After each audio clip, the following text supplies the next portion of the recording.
ডিম সেদ্ধ বসিয়ে দিয়েছি, ফুটছে, একটু নুন দিয়ে দিলাম।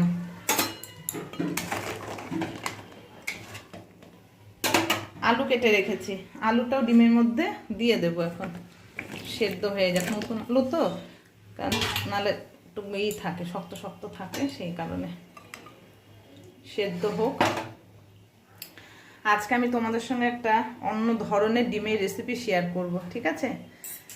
নমস্কার, কেমন আছো সবাই? আশা করি যে যেখানে আছো সবাই ভালো আছো, সুস্থ আছো। তোমাদের ভালোবাসার আশীর্বাদে আমরাও ভালো আছি।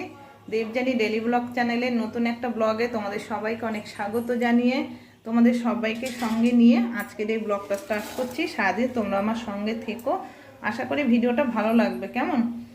আচ্ছা, আজকে দেখো ডিমটা রান্না করতে একটু পেঁয়াজ কুচি লাগবে, একটু টমেটো কুচি আর কাঁচা লঙ্কা চিড়ে নিয়েছি কয়েকটা, ঠিক আছে? আর এটা বেশ সেদ্ধ হোক, সেদ্ধ হলে ডিমের খোসাটা ছাড়িয়ে নেব।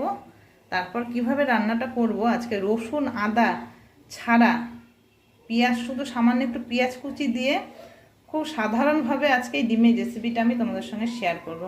তোমরা পুরো ভিডিওটা দেখবে স্কিপ না করে, ঠিক আছে?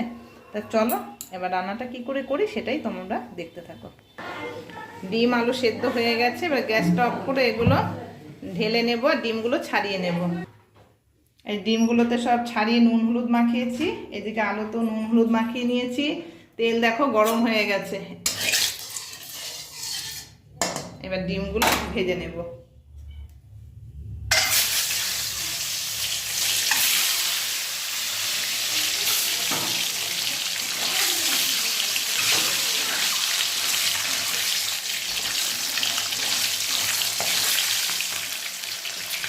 চলো খুব বেশি ভাজবো না, তুলে নিই। ডিম ভেজে তুলে নিয়েছি, আলুগুলোকে ছেড়ে দিয়েছি, এর আলুগুলোকে ভেজে নেব লাল লাল করে।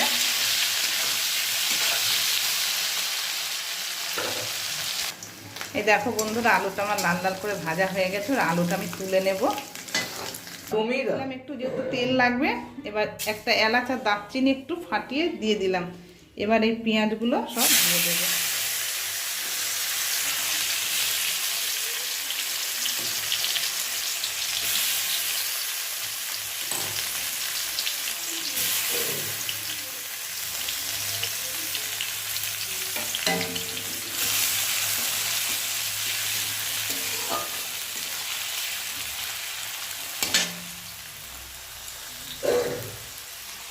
চেরা কাঁচা লঙ্কাগুলো দিয়ে দিলাম।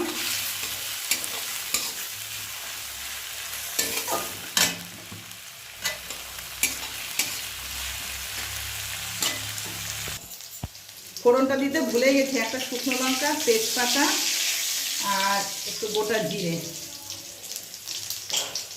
সেই কারণে ভুলে গেছি বলে যে এখন একটু দিয়ে দিলাম। পেঁয়াজগুলোকে একটু সাইড করে ওপর দিকে তুলে রেখে একটু ভাজা হলে ওগুলো নামিয়ে দেবো।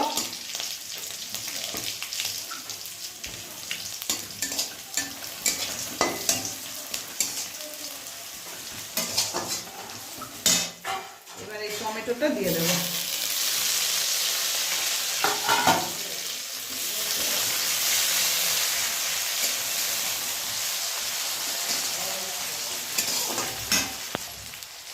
এবার অল্প করে একটু লঙ্কার গুঁড়ো দিলাম, 1 চামচ জিরের গুঁড়ো, আর 1/2 চামচের মধ্যে একটু ধনের গুঁড়ো দিয়ে দিলাম, আর কয়েক দানা একটু চিনি দিলাম। দিয়ে মশলাটাকে একটু কষিয়ে নেব।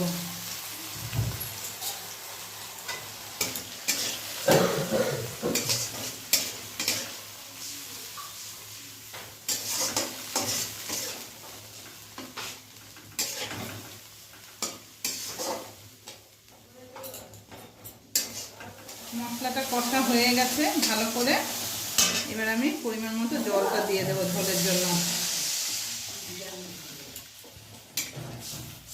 আর একটু দেব।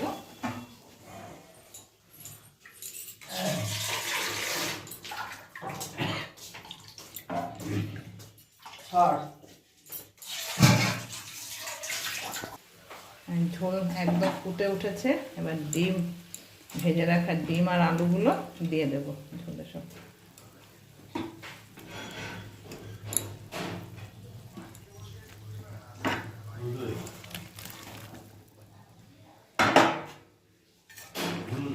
রসুন ছাড়া, আদা ছাড়া, শুধু সামান্য একটুখানি পেঁয়াজ কুচো দিয়ে এইভাবে ডিম রান্না করে খেয়ে দেখবে, দারুণ লাগে খেতে। এবার একটু ভালো করে জাল হলে নুন টুন চেক করে তারপরে আমি ঢেলে নেব। এই যে ডিমের ঝোল হয়ে গেছে, এবার আমি ঢেলে নেব। চলো, এই ঝোলটা দিয়ে ভাত খেতে দারুণ লাগবে। এই দেখো, রসুন আদা বাটা ছাড়া, একটুখানি পেঁয়াজ কুচি, কাঁচা লঙ্কা চিড়ে, একটু টমেটো দিয়ে, আর তোমার কি দিলাম, আলু দিয়ে ডিম রান্না করলাম এইভাবে, একদম প্লেন। ঠিক আছে, এই ঝোলটা খেলে না গ্যাস অম্বল হয় না, যেহেতু রসুন আদাটা নেই। এইভাবে খেয়ে দেখবে একবার, দেখবে খুব ভালো লাগবে। কেমন, আমার ভিডিওটা কেমন লাগলো অবশ্যই একটা কমেন্ট করে জানিও। ভালো লাগলে একটা লাইক করে দিও, আর চ্যানেলটাকে একটু সাবস্ক্রাইব করে সবাই আমাকে সাপোর্ট করে একটু পাশে থেকো।